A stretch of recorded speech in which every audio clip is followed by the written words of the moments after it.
इस कहानी की शुरुआत में हमें लोकी को दिखाया जाता है जो अभी भी जिंदा होता है और वो थेनोस के सर्वेंट द अदर के पास था। अदर को पता चल चुका था कि धरती पर टेसरेक्ट एक्टिवेट हो चुका है, इसीलिए वो लोकी को एक छड़ी देता है जो माइंड स्टोन से बनी हुई थी। अदर लोकी से कहता है कि मेरी चितौरी सेना तुम्हारा अनुसरण करेगी, जिससे तुम आसानी से पृथ्वी को जीत पाओगे और तुम्हें इसके बदले टेसरेक्ट को मेरे पास लाना होगा। लोकी उसकी डील स्वीकार कर लेता है। वहीं फिर हमें मेजाओ रेगिस्तान में shield joint dark energy facility को दिखाया जाता है, जहां निक फ्यूरी मारिया हिल के साथ पहुंच चुके थे। क्योंकि टेसरेक्ट क्यूब अचानक एक्टिवेट हो चुका था, वो फिल को तुरंत ये बेस खाली करने को कहते हैं। फिर वो डॉक्टर सेल्वी के पास जाते हैं जो टेसरेक्ट पर रिसर्च कर रहे थे। फ्यूरी उन्हें कहते हैं कि आप कब से इस टेसरेक्ट से ऊर्जा लेने की कोशिश कर रहे हैं, तो आप इसे रोक क्यों नहीं देते। सेल्वी बताते हैं कि हमारे पास पर्याप्त साधन नहीं है और मेरे कैलकुलेशन अधूरे हैं। ये टेसरेक्ट हल्की मात्रा में गामा रेडिएशन छोड़ रही है। बार्टन भी वहां जाता है और उन्हें बताता है कि मैं सेलिक पर कब से नजर रख रहा था, मगर उन्होंने टेसरेक्ट को एक्टिवेट नहीं किया। वो टेसरेक्ट अचानक एक्टिवेट हुआ। हो सकता है कि किसी दूसरी दुनिया से एक्टिवेट हुआ हो। तभी उस टेसरेक्ट की ऊर्जा बढ़ने लगती है और उससे एक पोर्टल खुलता है, जिससे लोकी वहां जाता है और सोल्जर पर हमला करके उन्हें खत्म करने लगता है। वो सैनिक उस पर हमला करते हैं, मगर लोकी को कुछ नहीं होता और वो सभी को मार देता है। बार्टन उस पर हमला करता है, मगर वो सेप्टर की मदद से उसे अपने वश में कर लेता है, जिससे उसका गुलाम बन जाता है। और वो ऐसा ही सेलिक और कुछ लोगों के साथ भी करता है। निक फ्यूरी ये देख लेते हैं और वो चुपचाप टेसेट लेकर वहां से निकलने लगते हैं। लोकी फ्यूरी को कहता है कि टेसेट मुझे दे दो, क्योंकि मैं तुम्हारी दुनिया को आजादी से आजाद करवाना चाहता हूँ। निक फ्यूरी समझ गए थे कि वो पृथ्वी पर कब्जा करना चाहता है। बार्टन जो अब लोकी की साइड हो गया था, इसीलिए उसे बताता है कि यहाँ पोर्टल खुला हुआ है, जिससे एक धमाका होगा और निक फ्यूरी हमें बातों में फंसाकर यहाँ मलबे में फंसाना चाहता है। लोकी कहता है कि हमें यहाँ से निकलना होगा। बार्टन फ्यूरी पर फायर करके टेसेट वाला सूटकेस हासिल कर लेता है और वहाँ से निकल जाते हैं। Nick Fury bulletproof jacket की वजह से बच गए थे। वो मारिया हिल को बता देते हैं कि बार्टन लोकी के साथ मिल गया है। बार्टन मारिया पर हमला करता है, मगर वो बच जाती है और उन पर हमला करती है, मगर वो कार लेकर वहाँ से निकल जाते हैं। मारिया उन्हें रोकने जाती है। निक फ्यूरी भी अब उस अंडरग्राउंड जगह से निकलने लगते हैं, क्योंकि वो जगह बर्बाद होने लग गई थी। वहीं मारिया हिल लोकी का पीछा कर रही होती है, मगर बार्टन उसे रोकने की कोशिश करता है। तभी उस पोर्टल की वजह से विस्फोट होता है और वो पूरी फैसिलिटी बर्बाद हो जाती है, जिससे मारिया भी पत्थरों के नीचे फंस जाती है। मगर फिल अपने साथियों के साथ वहां से निकल चुका था। लोकी अपने साथियों के साथ टनल से आगे निकल जाता है। निक फ्यूरी लोकी पर फायर करते हैं, मगर उनके हेलीकॉप्टर को क्रैश करवा देता है। निक फ्यूरी कूदकर बच जाता है, मगर वो लोकी को नहीं रोक पाते। वो फिल और मारिया को बताते हैं कि टेसरेक्ट अब दुश्मनों के पास है और अब उन्हें एवेंजर्स को इकट्ठा करने के अलावा और कोई तरीका नजर नहीं आता। वही हम ब्लैक विडो यानी नताशा को देखते हैं, जो मिशन पर होती है, क्योंकि रूसी जनरल लुच को गैर कानूनी तरीके से हाईएस्ट बोली लगाने वालों को हथियार बेचा करता था। इसीलिए नताशा उसे अपनी बातों में फंसाकर उससे इंफॉर्मेशन उगलवा रही थी। तभी नताशा को फिल का फोन आता है, जो उसे बताता है कि हम एक बड़े खतरे में हैं। बार्टन हमारे लिए खतरा बन चुका है, इसीलिए तुम्हें वापस आना होगा। तो नताशा लुच को और उसके आदमियों को बड़ी आसानी से खत्म कर देती है। फिल उसे बताता है कि बार्टन का कुछ पता नहीं है और हमें लोकी को रोकने के लिए एवेंजर्स की टीम बनानी होगी, जिसके लिए तुम्हें ब्रूस को लेकर आना होगा। नताशा वहां से भारत के पश्चिम बंगाल की राजधानी कोलकाता में पहुंच जाती है, जहां ब्रूस बैनर छिपा हुआ था और वहीं लोगों का इलाज करने का काम करने लगा था। इसीलिए नताशा उसके पास एक लड़की को भेजती है, जो उसे बताती है कि मेरे बाबा बीमार है और वो कुछ बोल नहीं रहे। ब्रूस उस लड़की के बाबा की मदद करने के लिए उसके साथ जाता है। वो लड़की उसे शहर से बाहर घर में ले आती है, मगर वहाँ से भाग जाती है, जिससे ब्रूस समझ जाता है कि यह कोई चाल है। तभी वहाँ नताशा उसके सामने आती है, तो ब्रूस उससे पूछता है कि क्या तुम मुझे मारने आई हो। नताशा उसे बताती है कि मेरा ऐसा कोई इरादा नहीं है, मैं शील्ड के लिए काम करती हूँ और निक फ्यूरी तुम पर भरोसा करते हैं और उन्होंने तुम्हारे दुश्मनों को तुम्हारी भनक भी नहीं लगने दी। इसीलिए तुम्हें हमारा एक काम करना होगा। और उसे टेसेट क्यूब के बारे में बताती है कि इसमें पूरे ग्रह का विनाश करने की शक्ति है, जिसमें से गामा रेडिएशन निकलती है और ये चोरी हो चुका है, इसीलिए तुम्हें इसे ढूंढना होगा। ब्रूस उसकी बात मान लेता है। वही फिर हमें निक फ्यूरी को दिखाया जाता है, जो वर्ल्ड सिक्योरिटी काउंसिल से एवेंजर्स के बारे में बात कर रहे होते हैं। दरअसल वर्ल्ड सिक्योरिटी काउंसिल अर्थ के सबसे शक्तिशाली देशों के पॉलिटिशियन का एक ग्रुप होता है, जो शील्ड को चलाया करते थे और शील्ड के डायरेक्टर निक फ्यूरी थे। जो काउंसिल को लोकी के बारे में बताते हैं। वो कहते हैं कि हमें एवेंजर्स टीम को बनाना होगा। काउंसिल मेंबर उन्हें बताते हैं कि एवेंजर्स इनिशिएटिव को पहले ही रद्द कर दिया गया था, इसीलिए हमें फेज 2 मिशन पर ध्यान देना चाहिए। फ्यूरी उन्हें बताते हैं कि फेज 2 प्रोग्राम अभी पूरा नहीं हुआ, इसीलिए मैं एवेंजर्स को तैयार कर रहा हूँ, उन पर मुझे पूरा विश्वास है। फिर हम स्टीव को देखते हैं जो बॉक्सिंग कर रहा होता है और उससे अपनी पुरानी बातें याद आती है जब वो 70 सालों तक बर्फ में जमा रहा। तभी वहाँ फ्यूरी आ जाते हैं जो उसे नए मिशन के बारे में बताते हैं और कहते हैं कि जब हावर्ड तुम्हें समुद्र में ढूंढ रहे थे तब उन्हें टेसरेट क्यूब मिला और हम चाहते थे कि टेसरेट क्यूब बेशुमार ऊर्जा का जरिया बने, पर लोकी ने इसे चुरा लिया, इसीलिए इसे ढूंढने में तुम्हें हमारी मदद करनी होगी। स्टीव कहता है कि आपको टेसरेट समुद्र में ही छोड़ देना चाहिए था। वही हमें टोनी को दिखाया जाता है जो समुद्र में होता है और अपने स्टार्क टावर की इलेक्ट्रिसिटी को बंद कर देता है क्योंकि उसने स्टार्क टावर में बड़े आर्क रिएक्टर को लगवा दिया था जिससे स्टार्क टावर खुद की ऊर्जा पर सालों चल सकता था। टोनी इसमें कामयाब हो जाता है जिससे वो पेपर के साथ इसका जश्न मनाने लगता है। तभी वहाँ एजेंट फिल आ जाता है जो टोनी को एक फाइल देता है। तो टोनी उसे कहता है कि तुमने तो पहले मुझे एवेंजर्स में शामिल होने के लायक भी नहीं समझा। निक फ्यूरी ने कहा कि मैं एक सन की खुदगर्ज इंसान हूँ। टोनी जब फिल के लाए हुए लैपटॉप को खोलता है तो उसमें एवेंजर्स के मेंबर ब्रूस, स्टीव और थॉर के बारे में इंफॉर्मेशन होती है। पेपर टोनी से कहती है कि तुम्हें फिल की मदद करनी होगी। फिर हम देखते हैं कि फिल स्टीव के साथ बेस की तरफ बढ़ रहा होता है। स्टीव एवेंजर्स के बाकी मेंबर के बारे में पढ़ रहा था। फिल उसे बताता है कि आप दुनिया के पहले सुपर हीरो थे और मैं आपका बहुत बड़ा फैन हूँ। तभी वो बेस पर पहुंच जाते हैं जो असल में हेली कैरियर शिप पर था। स्टीव की मुलाकात वहाँ नताशा और डॉक्टर बेनर से होती है। तभी हेली कैरियर शिप उड़ने लग जाता है। इससे स्टीव और बेनर हैरान रह जाते हैं। हेली कैरियर को निक फ्यूरी और मारिया हिल कंट्रोल कर रहे थे और अब वो रेट्रो रिफ्लेक्शन पैनल की मदद से हेली कैरियर को इनविजिबल कर देते हैं ताकि कोई उन्हें देख ना पाए। बेनर को डर लग रहा था कि कहीं उसकी दूसरी शख्सियत हल्क बाहर ना आ जाए, इसीलिए वो निक फ्यूरी से कहता है कि मुझे कितनी देर यहाँ रहना होगा। निक फ्यूरी बताते हैं कि एक बार हम टेसरेट को ढूंढ लें फिर आप यहाँ से जा सकते हैं। बेनर उन्हें बताता है कि हमें टेसरेट को ढूंढने के लिए बहुत से स्पेक्ट्रोमीटर की जरूरत होगी, इसीलिए आप सभी लैब्स के स्पेक्ट्रोमीटर को उनकी छतों पर लगवा दीजिए जिससे हम आसानी से टेसरेट को ढूंढ पाएंगे। फ्यूरी उसकी बात मान लेते हैं। वही हम लोकी को देखते हैं जो अपनी छड़ी की मदद से दर से बात करता है जो उसे चेतावनी देता है कि अगर तुम अपने मिशन में नाकामयाब रहे और हमें टेसरेट नहीं दिया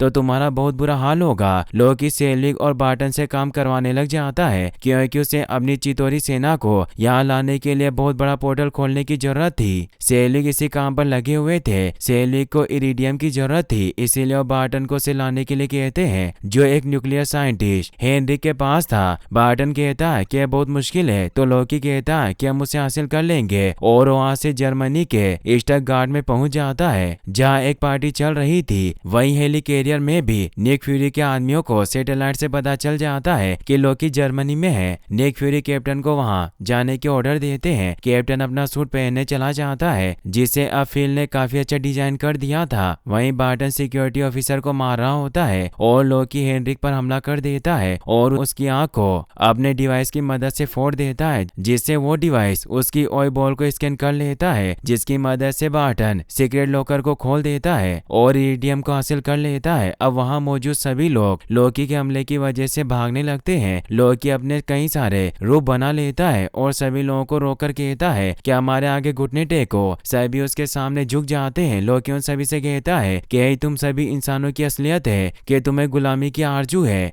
जिस वजह से तुम आसानी से घुटने टेक देते हो। एक बूढ़ा आदमी वापस खड़ा हो जाता है और कहता है कि तुम जैसों के आगे मैं घुटने नहीं टेकूंगा। लोकी उन्हें मारने लगता है मगर स्टीव वहां आकर उन्हें बचा लेता है और लोकी से फाइट करने लग जाता है मगर वो लोकी से जीत नहीं पा रहा था। नताशा भी जेट से हमला करने की कोशिश करती है मगर लोकी उस पर हमला कर देता है लेकिन वो जेट को बचा लेती है। तभी वहाँ आयरन मैन आ जाता है और वो लोकी पर हमला करके उसे दूर गिरा देता है। आयरन मैन अपने सभी वेपन को एक्टिवेट कर देता है जिससे लोकी सरेंडर कर देता है। अब वो जहाज से लोकी को बेस की तरफ लेकर जाने लगते हैं। कैप्टन को कुछ अजीब लगता है और वो टोनी से कहता है कि लोकी ने बहुत आसानी से सरेंडर कर दिया, जरूर दाल में कुछ काला है, मगर टोनी उसकी बातों पर ध्यान नहीं देता। तभी वहाँ बिजली गिरने लगती है और थोर उस जहाज पर आ आ जाता है। टोनी उसे रोकने की कोशिश करता है मगर थोर उस पर हमला करके लोकी को वहां से ले जाता है। टोनी भी उसके पीछे जाने लगता है तो स्टीव कहता है कि हमें पहले प्लानिंग करनी होगी मगर टोनी नहीं सुनता। कैप्टन भी पैराशूट लेकर नीचे कूद जाता है।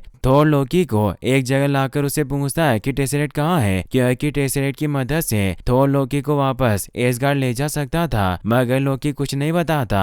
थोर उसे कहता कि तुम मेरे भाई हो, मुझे लगा तुम मर गए, जिससे पूरे एसगार्ड वालों ने तुम्हारा मातम मनाया। लोकी उसे कहता कि हम तुम्हारे असली भाई कभी नहीं थे, हमें गोद लिया गया था। हमारे देश निकाले के बाद हम और मजबूत हो गए। हमने टेसरेट की असली ताकत देखी जिससे अब ये पृथ्वी मेरी मुट्ठी में होगी। थोर उसे कहता है कि इन बुरे इरादों से कुछ नहीं होगा, टेसरेट मुझे दे दो और ये जहरीले सपने देखना छोड़ दो। लोकी उसे कहता है कि मेरे पास टेसरेट नहीं है तो थोर गुस्से में उस पर हमला करने लगता है मगर टोनी थोर पर हमला करके उसे दूर पटक देता है और कहता है कि आज के बाद मेरा शिकार छीनने की कोशिश मत करना। और क्या तुम्हारी अम्मा को पता है कि तुम उनके कपड़े चुरा कर पहनते हो? थोर उसे कहता है कि टीन के डिब्बे हमारे सामने से हट जाओ, लोकी को हमें एसगार्ड लेकर जाना है और वही उसका न्याय होगा। टोनी कहता है कि हमें टेसरेट हासिल करना है और एक बार हमें वो मिल गया तो तुम लोकी को ले जा सकते हो। थोर गुस्से में उस पर हमला कर देता है जिससे उन दोनों में फाइट होने लग जाती है। दोनों एक दूसरे पर भारी पड़ रहे थे तो टोनी पर अपनी बिजली से हमला करता है मगर इससे टोनी की पावर और ज्यादा बढ़ जाती है और उसे मारने लगता है। तभी कैप्टन वहां आकर उन दोनों को रोक देता है और थोर से पूछता है कि तुम यहाँ क्या लेने आए हो?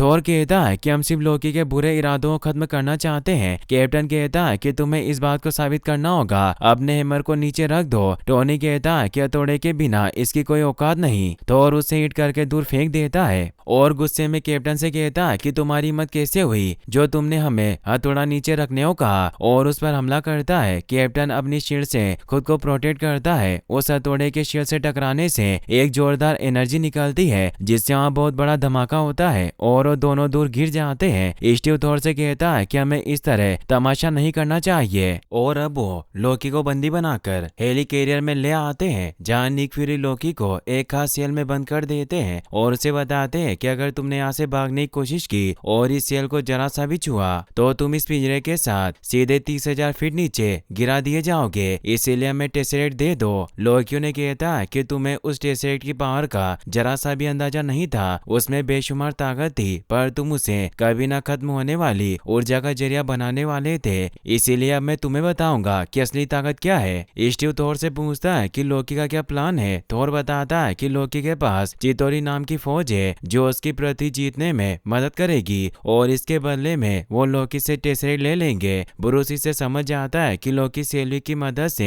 एक और पोर्टल का निर्माण करवा रहा है ताकि चितोरी आर्मी यहाँ आ सके। तभी टोनी भी फिल के साथ वहां जाता है और वो बताता है कि लोकी ने इरिडियम चुराया क्योंकि वो टेसरेट को शांत रखता है और उसकी मदद से पोर्टल इतना बड़ा और देर तक खुल सकता है जितना लोकी चाहता है, पर अभी भी उन्हें इसके लिए बहुत सारी ऊर्जा की जरूरत होगी जो टेसरेट को चला सके। ब्रूस को भी टोनी की बातें समझ आती है, इसीलिए उसे कहता है कि सिर्फ तुम ही मेरे जितने अक्लमंद हो, और अब वो बातों ही बातों में निक फ्यूरी के कंप्यूटर पर अपना एक डिवाइस लगा देता है क्योंकि उसे शक था कि फ्यूरी उससे कुछ छिपा रहा है। तभी वहाँ निक फ्यूरी भी आ जाते हैं जो टोनी और ब्रूस से कहते हैं कि तुम्हें लोकी की छड़ी पर रिसर्च करनी होगी ताकि पता चल सके कि उसने मेरे 2 काबिल लोगों को अपने वश में कैसे किया। टोनी अब ब्रूस के साथ लैब में आ जाता है और अब वो अपनी रिसर्च जारी कर देते हैं। टोनी स्टीव से कहता है कि निक फ्यूरी अभी भी हमसे कुछ छिपा रहे हैं। ब्रूस को भी ऐसा ही लगता है क्योंकि लोकी ने जिक्र किया था कि वो टेसरेट को कभी न खत्म होने वाली ऊर्जा के रूप में इस्तेमाल करना चाहते थे, इसीलिए मैंने अपने डिवाइस को निक फ्यूरी के कंप्यूटर में लगा दिया है और जल्दी मुझे शील्ड के सभी राज पता चल जाएंगे।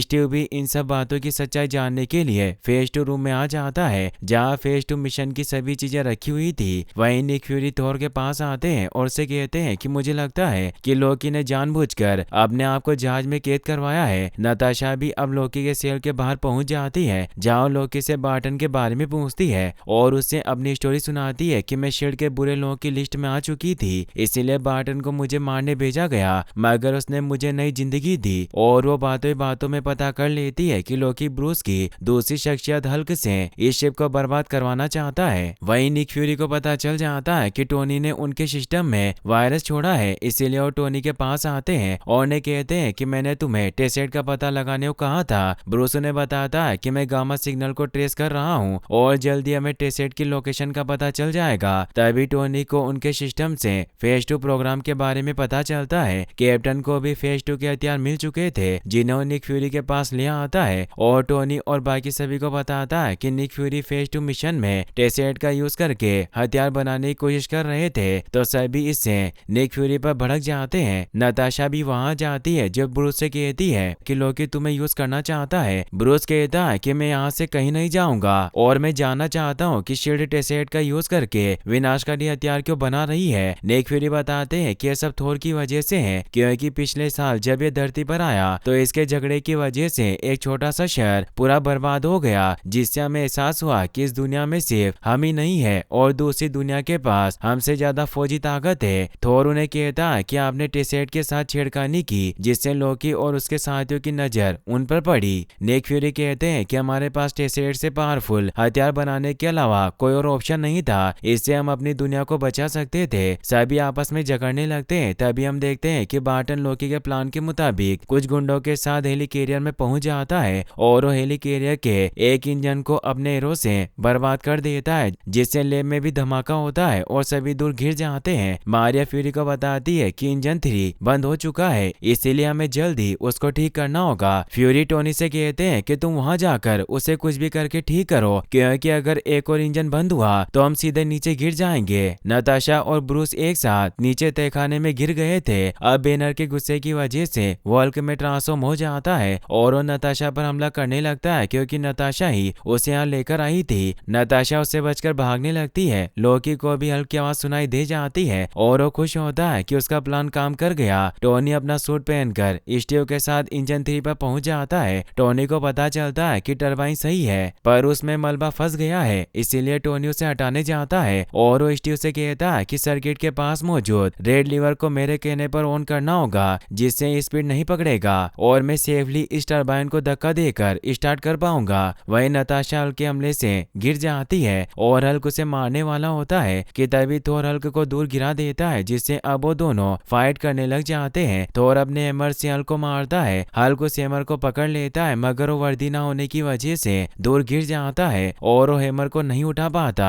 थोर हल्क पर हमला करके उसकी गर्दन पकड़ लेता है। वहीं बार्टन के आदमी निक फ्यूरी पर भी हमला कर देते हैं, मगर फ्यूरी और मारिया उन्हें खत्म कर देते हैं और हल्क का ध्यान भटकाने के लिए अपने एक जेट को थोर की मदद करने को भेजते हैं। हल्क थोर को बुरी तरह से मार रहा होता है, तभी जेट हल्क पर फायरिंग करने लगता है तो हल्क गुस्से में उस जेट पर चला जाता है और उसे डिस्ट्रॉय करने लगता है। पायलट किसी तरह खुद को इजेक्ट कर लेता है और जेट के ब्लास्ट होने की वजह से हल्क नीचे गिरने लग जाता है। वहीं बार्टन कंट्रोल रूम पर हमला करके अपने ड्राइव को सिस्टम के अंदर डाल देता है, जिससे वो शिप शील्ड के कंट्रोल से बाहर हो जाता है और उसके सभी इंजन बंद होने लगते हैं। हेली कैरियर तेजी से नीचे गिरने लगता है। फ्यूरी नताशा को बताते हैं कि बार्टन ने हमारे सिस्टम को बर्बाद कर दिया और वो कैद खाने की तरफ जा रहा है, तो नताशा उसे रोकने जाती है। वहीं टोनी लेजर की मदद से टरबाइन में फंसे मलबे को हटा देता है और फुल पावर में टरबाइन को चलाने लग जाता है। टोनी स्टीव को लीवर को ऑन करने को कहता है, पर स्टीव पर वह बार्टन के लोग हमला कर देते हैं जो शील्ड की पोशाक में थे, मगर स्टीव किसी तरह उन्हें खत्म करने लगता है, जिससे वो लीवर को नहीं चला पाता।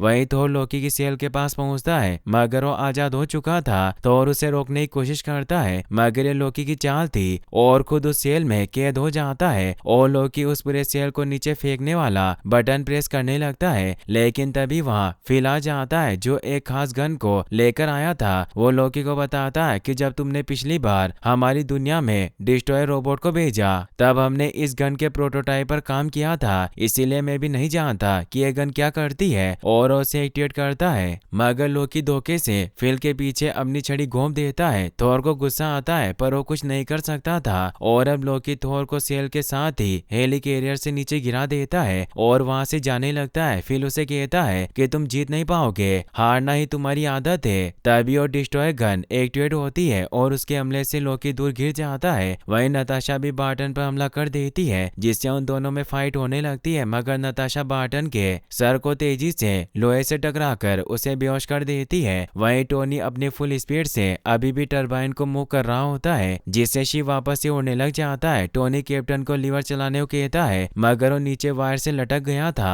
जिससे टोनी टरबाइन के नीचे आने लगता है। तभी स्टीव किसी तरह लीवर को चालू कर देता है, जिससे टोनी की जान बच जाती है, मगर लोकी शिप को लेकर वहां से निकल चुका था। वहीं थोर लगातार नीचे गिर रहा होता है, मगर वो उस सेल के जमीन से टकराने से पहले ही फुल स्पीड में उससे निकल जाता है। फ्यूरी फिल के पास आते हैं तो फिल उन्हें बताता है कि मैं लोकी को नहीं रोक पाया, वो भाग गया। फ्यूरी उसे कहते हैं कि तुम्हें जागते रहना होगा। फिल कहता है कि मेरा वक्त आ चुका है, मुझे लगता है कि मेरी मौत एवेंजर्स की प्रेरणा बनती है, तो यही सही होगा। ये कहते ही उसकी डेथ हो जाती है। फ्यूरी से दुखी होते हैं और वो सभी को बताते हैं कि फिल अब नहीं रहा। सभी से दुखी होते हैं। फ्यूरी कैप्टन को बताते हैं कि फिल तुम्हारा बहुत बड़ा फैन था, उसके जेब में से मुझे तुम्हारे कार्ड मिले, पर वो शायद तुम्हारा ऑटोग्राफ नहीं ले पाया, और अब मुझे कुछ समझ नहीं आ रहा कि हमें क्या करना चाहिए। थोर और हल्क गायब हो चुके हैं और न ही हमारे पास टेसरेट की कोई जानकारी है। टोनी और स्टीव फिल की मौत से दुखी थे। वहीं हम बैनर को देखते हैं जो नीचे एक बिल्डिंग में गिरा था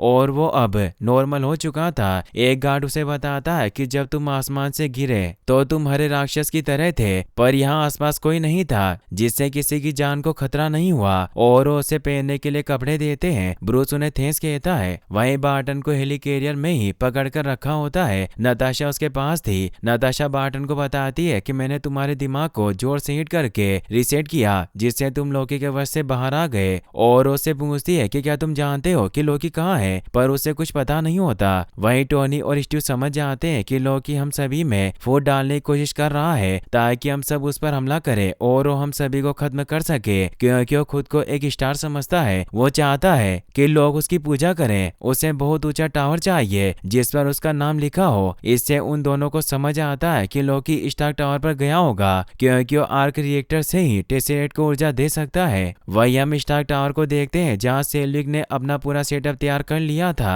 और वो स्टार्क टावर से टेसरेट को ऊर्जा देने के काम पर लग गए थे। स्टीव अपने सभी साथियों को तैयार होने को कहता है और अब वो बिना फ्यूरी के ऑर्डर के ही वहां से निकल जाते हैं। फ्यूरी का ही प्लान था, क्योंकि कैप्टन के कार्ड फिल के पास नहीं थे और उन्होंने जानबूझकर वो कार्ड फिल के खून से रंगे थे ताकि वो एवेंजर्स में जोश जगा सके। टोनी सेल्विक के पास पहुंच जाता है। उसने आर्क रिएक्टर को अपने एआई जार्विस की मदद से बंद करवा दिया था, लेकिन अब टेसरेट अपनी खुद की ऊर्जा पर चल रहा था। टोनी सेल्विक को इसे रोकने को कहता है, पर सेल्विक कहते हैं कि ये सब अब नहीं रुक सकता। ये टेसरेट अपने नए यूनिवर्स को दिखाना चाहता है। टोनी उस टेसरेट पर हमला करता है, मगर इससे टोनी पर ही पलटवार होता है और सेल्विक भी दूर गिर जाते हैं। जार्विस टोनी को बताता है कि टेसरेट की शील्ड अनब्रेकेबल है। टोनी देखता है कि नीचे लोकी मौजूद है, इसलिए वो जार्विस से कहता है कि मेरा ये सूट काफी डैमेज हो गया है, मुझे मेरे मार्क 7 सूट को पहनना होगा। और वो नीचे आकर अपने सूट को खोल देता है और लोकी के पास आकर उसे अपनी बातों में फंसाने लगता है। वो उसे कहता है कि अब हम सभी सुपर हीरो इकट्ठा होंगे। लोकी कहता है कि मुझे कोई नहीं रोक सकता, मेरी फौज आने वाली है। टोनी वहां रखे एक डिवाइस को अपने हाथ में पहन लेता है, जिससे मार्क 7 सूट चला करता था।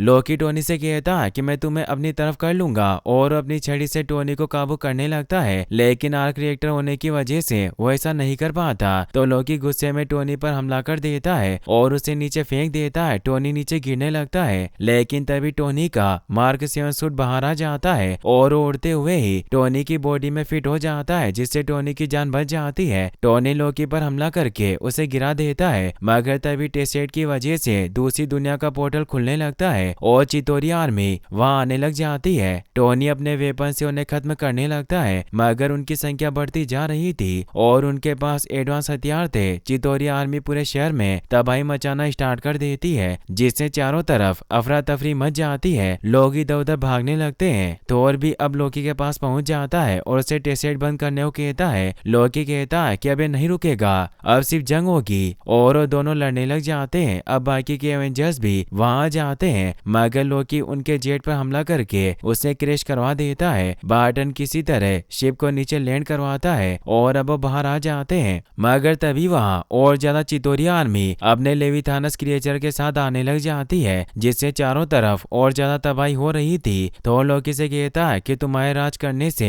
ये तबाही नहीं रुकेगी, पर हम साथ मिलकर इसे रोक सकते हैं। लोकी धोखे से थोर को इंसर्ट कर देता है, मगर थोर इससे गुस्सा हो जाता है और उस पर हमला करता है, जिससे लोकी की छड़ी वहीं गिर जाती है और लोकी चितोरिया आर्मी की वजह से वहाँ से भाग जाता है और लोगों पर हमला करने लगता है। नीचे स्टीव, नताशा और बार्टन मिलकर लोगों को बचाने लगते हैं और चितोरिया आर्मी को खत्म करने चाहते हैं। कैप्टन पुलिस वालों को लोगों को शहर से निकालने को कहता है। वहीं आयरन मैन उस लेविथानस क्रिएचर का ध्यान भटकाने लगता है। थोर कैप्टन के पास आता है और उसे बताता है कि हम टेसेरेट को रोक नहीं पा रहे, उसकी शील्ड अनब्रेकेबल है। तभी वहां ब्रूस भी आ जाता है। स्टीव टोनी को इस बारे में बता देता है तो लेविथानस क्रिएचर को उस तरफ लेकर आने लगता है। ब्रूस हल्क में ट्रांसफॉर्म होकर उस लेविथानस क्रिएचर को अपने एक मुक्के से ही रोक देता है, जिससे टोनी उसे आसानी से मार देता है। चितोरिया आर्मी गुस्सा होने लगती है और अब सभी एवेंजर्स भी उनके खिलाफ लड़ने को तैयार थे और ये इस मूवी का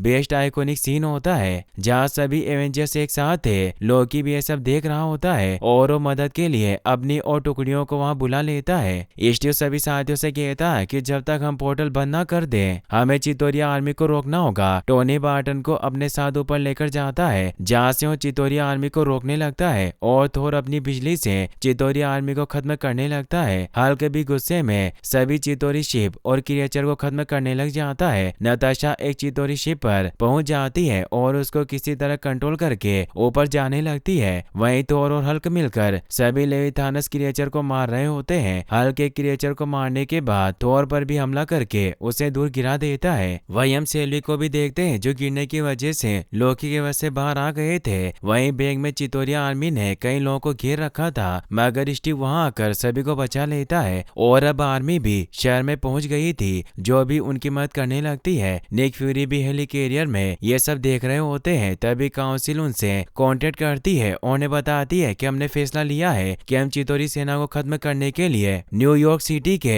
मैनहाटन इलाके पर परमाणु बम गिराना होगा। फ्यूरी उन्हें कहते हैं कि अभी भी आम जनता वहां फंसी हुई है, इसलिए हम परमाणु हमला नहीं करेंगे। वहीं लोकी नताशा पर हमला करने लगता है मगर बार्टन उसकी मदद करता है और लोकी पर हमला करके उसे स्टार्क टावर पर गिरा देता है। हल्क भी गुस्से में वहां आ जाता है और लोकी को मारने लगता है तो लोकी उसे कहता है कि तुम सब सिर्फ हमारे पैरों की धूल हो, हम विनाश के देवता हैं, तुम हमें इस तरह परेशान नहीं कर सकते।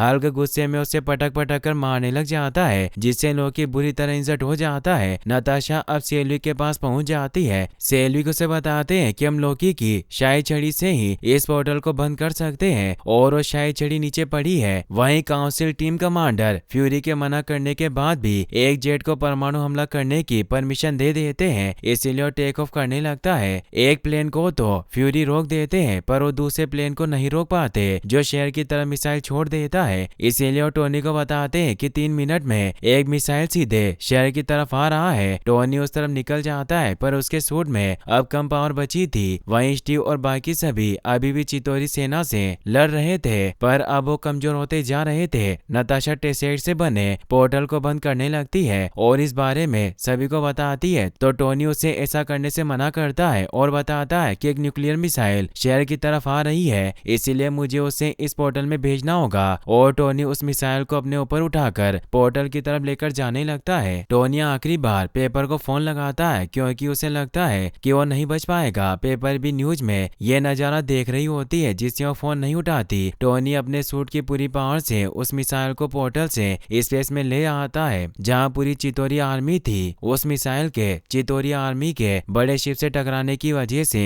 पूरी शिप के साथ सभी चितोरी रोबोट भी खत्म हो जाते हैं। टोनी भी बेहोश हो गया था और नीचे गिरने लगता है लेकिन काफी देर के बाद भी टोनी नीचे नहीं आता तो स्टीव नताशा को पोर्टल बंद करने को कहता है। नताशा पोर्टल को बंद कर देती है मगर पोर्टल के बंद करने से पहले ही टोनी वापस नीचे आने लगता है मगर वो लगातार नीचे गिर रहा था। हल्क उसे पकड़कर नीचे ले आता है पर टोनी का आर्क रिएक्टर बंद हो चुका था, इससे वो सभी बहुत दुखी होते हैं। हल्क जोर से चिल्लाता है जिससे टोनी होश में आ जाता है। स्टीव से बताता है कि हम जीत गए। टोनी स्टीव को बताता है कि यहाँ से 2 गली दूर शाही कोरमा मिलता है, इसीलिए हम सभी को वहाँ चलना चाहिए। थोर कहता है कि अभी काम खत्म नहीं हुआ। टोनी कहता है कि हम काम खत्म करके खा लेंगे और अब वो सभी लोकी को पकड़ लेते हैं। सिटी के सभी लोग अब एवेंजर्स को अपना हीरो मानने लग जाते हैं और वो उन सभी को अपनी जान बचाने के लिए थैंक यू बोलते हैं। थोर लोकी और टेसेट को लेकर एसगार्ड लौट जाता है। काउंसिल फ्यूरी से बात करते हैं और उन्हें बताते हैं कि तुमने एवेंजर्स को खुला छोड़ दिया